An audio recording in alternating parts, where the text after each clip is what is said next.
Election के नतीजे में जिसकी मेजॉरिटी होगी वो पार्टी हुकूमत बनाएगी, उसी का वज़ीर-ए-आज़म होगा और वज़ीर-ए-आज़म के साथ काबीना होगी जिसके ज़रिए हुकूमत और रियासत के उमूर चलाए जाएंगे।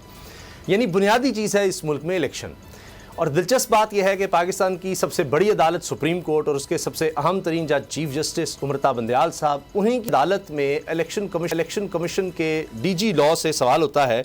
वैसे मामला हल्का बंदियों का है और हल्का बंदियाँ चैलेंज होती रहती हैं हमारे यहाँ, और ये सिंध के कुछ हल्के थे कि जनाब वो सही तरह हल्का बंदियाँ नहीं हुई, इसका मामला था जो कि वापस इलेक्शन कमीशन को भेजा गया। अब वहाँ पर चीफ जस्टिस साहब ने कहीं ये पूछ लिया डीजी लॉ से कि जी इलेक्शन की कोई डेट वगैरह अभी अनाउंस हुई है या इलेक्शन कब करवाने हैं आपने, इलेक्शन कमीशन आम इंतखाबात कब करा रहा है, ये जी इस्तफसार किया चीफ जस्टिस ने, आम इंतखाबात कब करा रहा है इलेक्शन कमीशन। तो डीजी लॉ ने जनाब इसका कोई जवाब नहीं दिया, उन्होंने कंधे ऐसे कर दिए कि क्या कह सकते हैं। तो मुज़म्मिल, इससे तो पता लग रहा है कि किसी को कुछ नहीं पता कि इलेक्शन कब होने हैं। और ये कुछ खबरें ये ज़रूर हैं कि कहीं कुछ सीटें कम हो रही हैं, कुछ बढ़ रही हैं। तो ये तो अभी लगता है कि सिंध में हम देखते हैं एमक्यूएम के अपने तहफ़्फ़ुज़ात होते हैं कि जहाँ वो समझते हैं या हर जमात समझती है जहाँ उसका वोट बैंक है वहाँ क्यों सीटें कम हो रही हैं। जिस तरह अभी मैं देख रहा था खैबर पख्तूनख्वा में आबादी कम नज़र आ रही है निस्बतन, तो उस पर तहरीक इंसाफ की तरफ से हो रहा है कि जी हमारा वोट बैंक वहाँ ज़्यादा है, तो ये क्या किया जा रहा है। तो ये मामला तो पता नहीं भी कहाँ चलेगा। ये तो अभी वापस इलेक्शन कमीशन के पास मामला गया है, वो हार नहीं निकलता, फिर सुप्रीम कोर्ट में आएगा। ये अभी चंद हल्का बंदियों का मामला है और पूरे पाकिस्तान में तो पता नहीं क्या सूरत हाल बन जाए। देखें, जो रिस्पांस था वो पहले तो सवाल जो हुआ है उस पर ही मुझे तो ताज्जुब है कि इस तरह का सवाल किया गया है, यही बहुत बड़ी बात है। लेकिन जो जवाब था वो एक्यूरेट ही था, क्योंकि जितना निगरान वज़ीर आज़म के हवाले से इल्म था स्टेक होल्डर्स को यहाँ पे, उतना ही इलेक्शन के हवाले से है। तो जो कंधे उन्होंने अचकाए आगे से और जो उन्होंने आगे से कहना ये चाहिए कि इग्नोरेंस का मुजाहरा किया कि इल्म नहीं है शायद उनको, तो वो एक एक्यूरेट रिस्पांस था। और उसकी वजह यही है कि पाकिस्तान के अंदर कुछ भी ये कहना प्रेडिक्शन जिस तरह से होती है वो सॉलिड तरीके से तभी होती है ना जब जिस तरह कॉन्स्टिट्यूशनल मैटर्स हम देखें कि वो आइन के मुताबिक चलें, या फिर जो हदूद जिसका तयन कर लिया जाए उसके एतबार से हर चीज़ हो रही हो, वो तो हो नहीं रही जी। तो जब वो नहीं हो रही तो फिर एब्सोल्यूट केओस है, और केओस में यही होता है कि आपको नहीं इल्म क्या होने वाला है।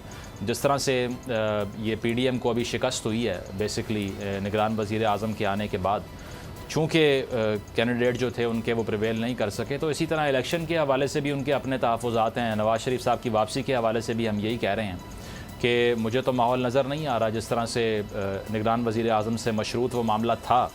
जब डार साहब नहीं बन सके या वो ऐसी शख्सियत कोई नहीं आ सकी जो कि उनके लिए फेवरेबल होती, तो फिर मैसेज तो डिलीवर हो गया है कि ठीक है ये आपको वापस आने की ज़रूरत नहीं है, आप आराम फरमाएं वहाँ पे, और इस एतबार से आप गए थे कि आपने अपना इलाज करवाना है, वही करवाइए बाहर बैठ के। तो लगता यही है कि जिस तरह से कोर्ट में आज ये मामला हुआ है क्लियर कि कुछ इल्म नहीं है क्या होना है, इसी तरह इलेक्शन कमीशन निगरान हुकूमतों को कह रहा है कि आप मामला जो हैं वो ठीक रखें और ट्रांसफ़र पोस्टिंग ना करें, तरक्याती मंसूबे ना चलाएं। डीलिमिटेशन के हवाले से सुप्रीम कोर्ट गाइडलाइंस दे रही है, लेकिन असल मसला टेन्योर का ही है ना कि टाइम कितना ये लेते हैं।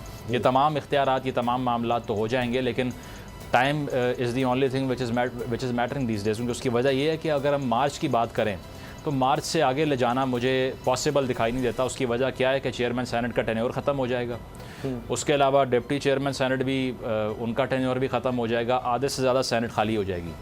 ठीक, तो मार्च के बाद कौमी असम्बली तो पहले ही खाली है, सेनेट भी आधी खाली हो जाएगी। तो उसके बाद अगर इसको इस सिस्टम को ड्रैग करना है तो बिल्कुल समझ से बाला तर है कि वो कैसे होगा जब दो जो हाउसेज़ हैं लेजिस्लेशन के वही खाली पड़े होंगे।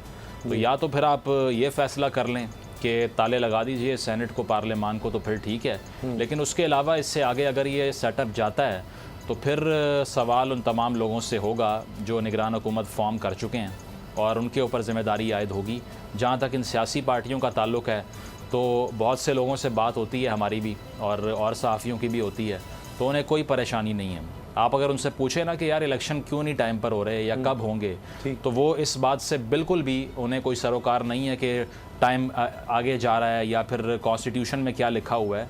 उन्हें बस ये है कि अगले सेटअप में या इस निगरान हुकूमत के अंदर हमें क्या मिल सकता है। बहुत से वज़रा ऐसे हैं, ये बड़े ताज्जुब की बात है, जो अभी फेडरल मिनिस्टर से जो अभी रिज़ाइन जिन्होंने किया है, जिनकी हुकूमत गई है, वो क्या लॉबिंग कर रहे हैं कि निगरान सेटअप में हमें हिस्सा मिल जाए। तो वो ये नहीं देख रहे कि हमने आगे जाके इलेक्शन लड़ना है, हल्के के आवाम से कनेक्ट करें, वहाँ कुछ काम करवाने की बात करें, कोई इलेक्शन प्रोमिसेस की लिस्ट बनाएं या कोई विजन सेट करें कि हम आइंदा आने वाले 5 सालों में क्या करके देंगे आवाम को। वो ये लॉबिंग कर रहे हैं इस्लामाबाद में बैठ के कि हमारी निगरान हुकूमत में कोई जगह बन सकती है या नहीं। तो इससे आप अंदाज़ा लगा लीजिए कि प्रायोरिटीज़ क्या हैं। प्रायोरिटी ये नहीं है कि इलेक्शन के बाद के 5 साल हमारा विजन क्या है, हमारी पॉलिसी क्या है, हमारा मैंडेट जब आएगा हमारे पास तो उसके बाद हम क्या डिलीवर करेंगे। वो ये है कि इस सेटअप में कोई ना कोई शेयर मिल जाए, जो कि बेवकूफ़ी है नहीं मिलना। अच्छा, इन तमाम पॉलिटिशियंस को ये चीज़ समझ नहीं आ रही कि करके देख लें लॉबिंग अगर करनी है, लेकिन निगरान सेटअप के अंदर आपके कोई चेहरे नहीं आने वाले और तमाम उम्मीदें आपकी दम तोड़ेंगी। अच्छा, मुझे इसमें अलमिया ये नज़र आता है मुज़म्मिल के जिस तरह इलेक्शन कमीशन की तरफ से ये जवाब दिया जा रहा है इलेक्शन कब होंगे। इलेक्शन कमीशन का नाम ही आप देख रहे हैं, इलेक्शन कमीशन, जिसका काम है इलेक्शन करवाना, और उसका कोई काम नहीं है, सिर्फ ये काम है कि हर वक्त वो तैयार रहे। और उसका जवाब है ये कंधे यूँ कर देना, कुछ पता नहीं। अगर आप अदालतों में जाएँ तो इंसाफ का सवाल करें तो ये जवाब है। पुलिस से अमनो मान का कहें कि जानो माल का तहफ़्फ़ुज़ आप हमें देंगे, वो कहेंगे ये है। और मुझे लगता है हुकूमत से आप कहें सेहत, तालीम, रोज़गार, बुनियादी चीज़ें, बिजली, पानी, गैस, इसका हम कोई आम आदमी की पहुंच में, वो भी कहेंगे ये। तो यहाँ तो आप सबसे अच्छा जवाब ये जो है ना, बस आपसे कोई भी पूछे तो आप कंधे उचकाएं, बेहतरीन जवाब है। हर देखिए ना, अदालतों में अगर जजेस रो रहे हैं तो ये मसला है। तो हमारा मुल्क तो अब इस तरफ जा रहा है। अब रज़ा रबानी साहब तो अब चीख रहे हैं कि जी वो 90 दिन के अंदर इलेक्शन ना हुए, जो आप बात कर रहे हैं यहाँ तो परवाही किसी को नहीं है। यानी बड़े आराम से कहा जा रहा है जब तक यानी नई असेंबली नहीं आएगी तो यही सदर कंटिन्यू करेंगे।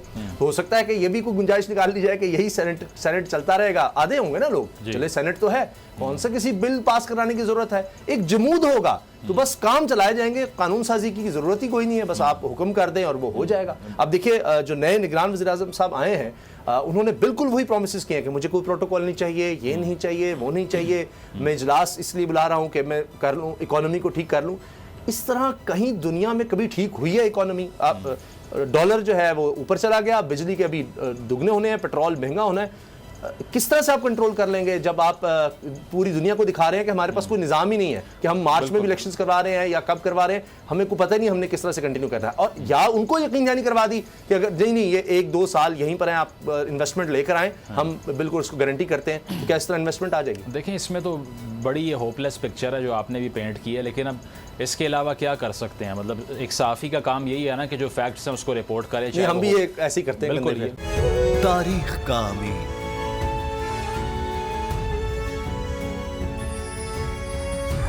आजादी की अलामत,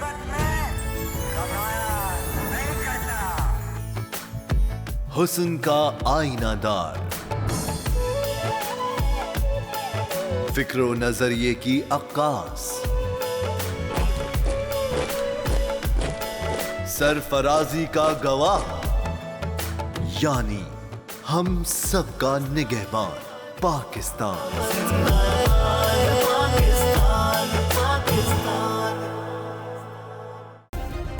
सब्सक्राइब करें और बेल दबाएं ताकि कोई खबर रह न जाए।